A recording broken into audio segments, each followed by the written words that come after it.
Okay, we have Bob Linse here. Mr. Linse is about a 12 handicap. Been playing golf for arguably about 15 to 20 years. Picked up the game a little bit later in life, and used kind of his past experience competing. Had a scholarship for track and field in college.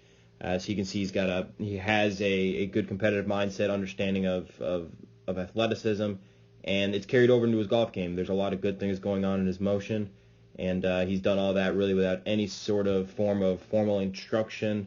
Just has been taking quick tips here and there from some of the guys he plays with that are lower handicaps, and it's produced pretty solid results. So for a 12 handicap, he's gotten as low as 7, but has also managed to shoot some rounds under par, which a lot of people that play golf all their lives can never achieve. And even last year managed to shoot a couple rounds close to par, a couple 74s. So has a lot of promise, a lot of good things going on. Equipment was a little bit on the outdated side. Has, I believe, some rocket ball irons, and same with the driver, and I think one of the hybrids as well. So definitely some stuff we'll take a look at as far as his technology to see some immediate improvements just from a distance perspective with the improvements in the last few years. But there were a few things we took a look at in his golf swing. As he's gotten a little bit older, he's noticing a little bit of a drop in distance. And typically that'll stem from basically our body not able to move the way that it used to, and we've no longer developed kind of countermeasures for that. So if we take a look at his swing on the left, this was one of his first hybrids that he took. So again, pretty good move at the top. Position's actually pretty nice up here. You know, we talk about the takeaway. Just to draw a couple quick little notes here. This and this. Pretty darn good, you know, right there, the fact that those are as close to parallel as they are, you know, for someone in his handicap range, that really stems that, okay, he's got some good ability to set the face in nice positions, which means obviously when his timing was on, that's when shooting a low number is definitely something he's more than capable of. But we'll take a look at his actual formal playing position. Up at the top, there we go. Again, club face in a pretty good spot there, relatively neutral relative to his lines. So again, a nice position there.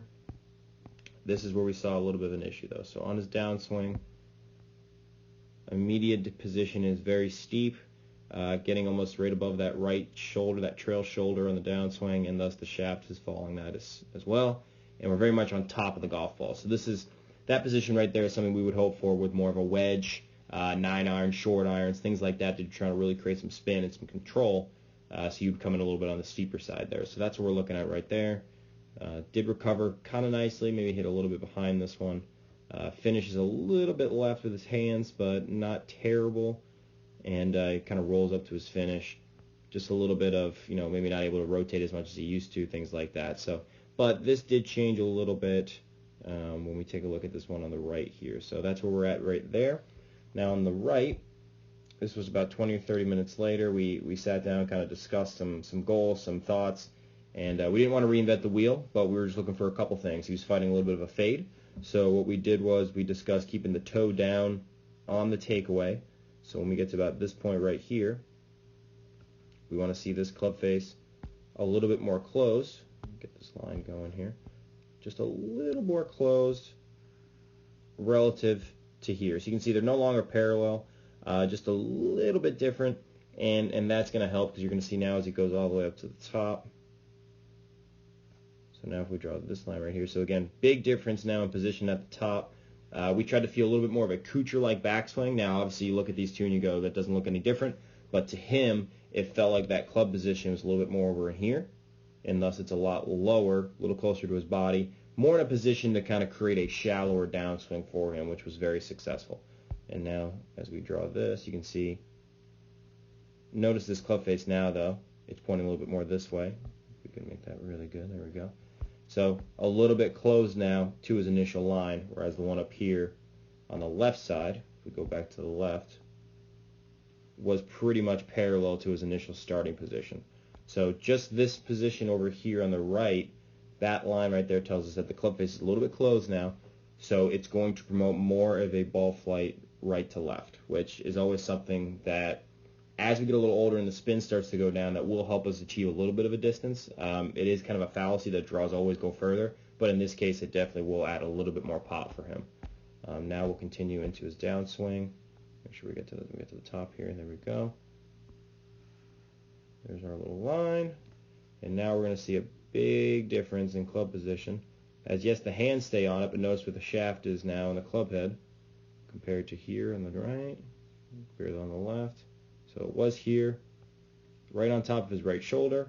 Now it's a little bit underneath. So again, there's his right shoulder. There's his right shoulder. Okay, so you can see differences there. And then also what I'm going to do is, because this camera didn't quite get it, we're going to go line there and line here. And then on the left one, we're going to go line here and line here. And now if we draw lines, connect the dots, there's that position, and there's that path position. So right here you can see now on the right, the path is moving a little bit more underneath that green line, underneath the green lines, moving more shallow, and on the left side it's moving a little bit steeper. And so as a result, if we look at just the position of impact, you can see that nice little chunk divot there. And on the one on the right, cleaner contact, better release. The finish is now a little bit actually more around his body, whereas this one, the finish you can see kind of rolls up to the top. So just by changing the backswing, feeling a little bit flatter, a little more couture, helped get that club with a little bit more shallow, better position, and then add in a bit of a closed club face, and he's got himself a nice little trap draw. And then with the driver, once we started feeling a little bit more launching and releasing the club head, we started seeing higher ball flight, a little bit more distance, and hopefully that'll create some more success for him.